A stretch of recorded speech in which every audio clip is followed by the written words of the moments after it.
Эхний мэдээ хүргэе. Хууль бусаар олсон орлого хөрөнгийг хураана авилгатай тэмцэх 5 иш ажиллагаа хэрэгжүүлнэ гэх мэт ураатай ажиллаж байгаа. Засгийн газрын тэргүүнийг огцрох ёстой гэж үзсэн иргэд Сүхбаатарын талбайд жигсаал хийж байна. Сүхбаатарын талбай дахь жигсаалаас сэтгүүлч Мөнхтүүлэн бэлтгэсэн мэдээллийг хүргэе.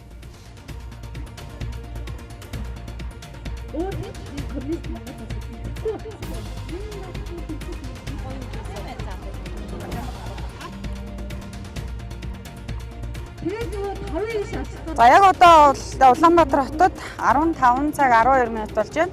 За өнөөдөр өглөө 11 цагаас эхлээд Сүхбаатарын талбайд засгийн газрын тэргүүний оюутныг за үнэлэхгүйгээр одоо хөрөнгөцсөн орлогоо нотол гэдэг ийм одоо үндэслэл шаардлагыг тавьж залуучууд сайн дураараа жигсах юм үйл ажиллагаа болж гисэн.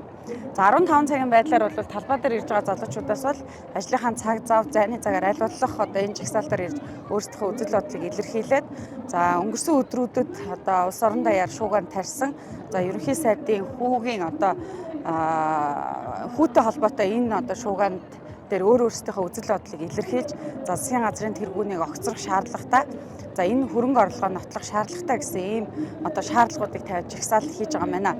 За ингээд жигсаалд оролцож байгаа зарим залуучуудаас үзэл бодлыг сонсноо хүргэе. Тэ би одоо жишээлх юм бол 17 тогоос хойш ажил хийж байгаа. Сүүлийн 3 жил бизнес хийж байгаа.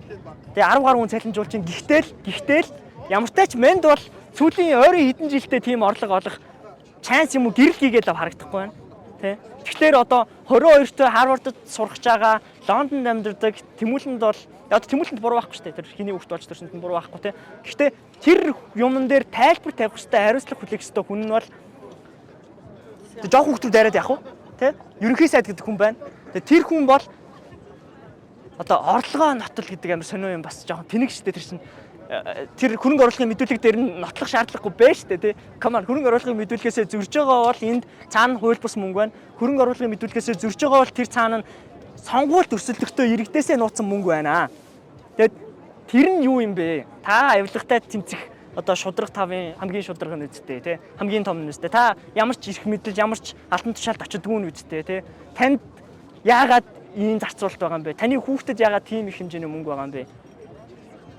Тэр л байна да. За одоо жишээлбэл миний зөвхөн дотор жилийн хугацаанд яг өөрөө хөдөлмөрлөж хин нэгнээс аваагүйгээр миний босгосон эд хөрөнгийн дотор явж байгаа эд зүйлс. Гэтэл зүгээр ямар нэгэн орлогоо нотлох боломжгүй чадахгүй тийм хүмүүс нэгэндээ зөвхөн 2 хосын хоорондох асуудал биш байгаа байхгүй юу. Нэгэндээ 10 сая төгрөгийн үнэтэй үн бүхий одоо юу гэдэг миний жилийн хөдөлмөр энэ дотор байхад тэр жилийн хөдөлмөрийг зүгээр майгаад өгч байгаа. Тэр мөнгө ханаас харж байгаа. Мэдээж нэг тодорхой хэмжээнд ажил бүрэг гүйцэтгэж байгаа хүмүүсийн татвар төлж байгаа мөнгөс харж байгаа. Энэ хэмжээнд бид нэр ирсэн байна. Тийм учраас бид энд зогсож байгаа гэж бодож байна.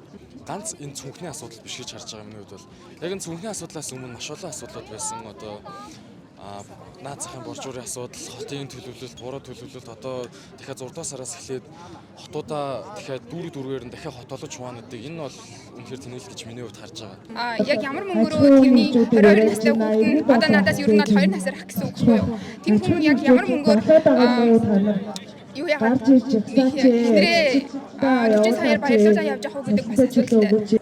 Бахан хөлсний хүмүүс ирээд одоо ажлыг хийхгүй байгаа юм шиг бас нэг юм жүжиг тавьж гарч ирэх байх. Одоо л хангалттай шүү дээ. Одоо л 9 жил 10 жил та нар аргатай хөлт өнөдөр 20-той болцсон байж байна. Оюун эрдний хүүхдэд чацуу болцсон байж байна. Оюун эрдний хүүхдэд харьцуулахад ирээдүгөө сонгох сонголт нь байхгүй болцсон байж байна. Ерөөсөө энэ асуудлыг л зогсоохын төлөө эсрэг усаж байгаа. За төгснөөс хойш 14 жил. Тэгэхээр 14 жил өөрөө бизнес хийсэн хүний хувьд нэг 15 саяын цүнх их нэртэй ч юм уу, ээжтэй ч юм уу бэлгэлэхэд одоо санаа зовхооргүй бэлгэлчихэж байгаа юм. Тэгэхээр их мөнгө. Би одоо нэг нүдний шил авч өгнө гэж амлчаад байж шүү дээ. Тийм л юм дээр. Авилтаа тэмцэх газарт үүсэж байгаа асуудлын талаар иргэд гомдол гаргасан гэж ойлгосон. Тэгээ өнөөдөр ямар ажил албан тушаал хашиж байгаас нь үл шалтгаалаад хуулиар хүлээсэн чиг өргөн авилтаа тэмцэх газар бол шалах чиг үүрэгтэй учраас энийг шалгаж тогтоох ба. Би бол энэ анхнаас хуулиас хөрөнгийг хураах тухай хуулийн төслийг ерөнхий сайд өөрөө манлайлал үзүүлж дэмжсэн учраас энэ асуудлыг хуулийн хүрээнд шийдэгдээд үнэн гараасаа л гэж бодсон. Азийн хараас туссан Азийн төлөв улс болсон.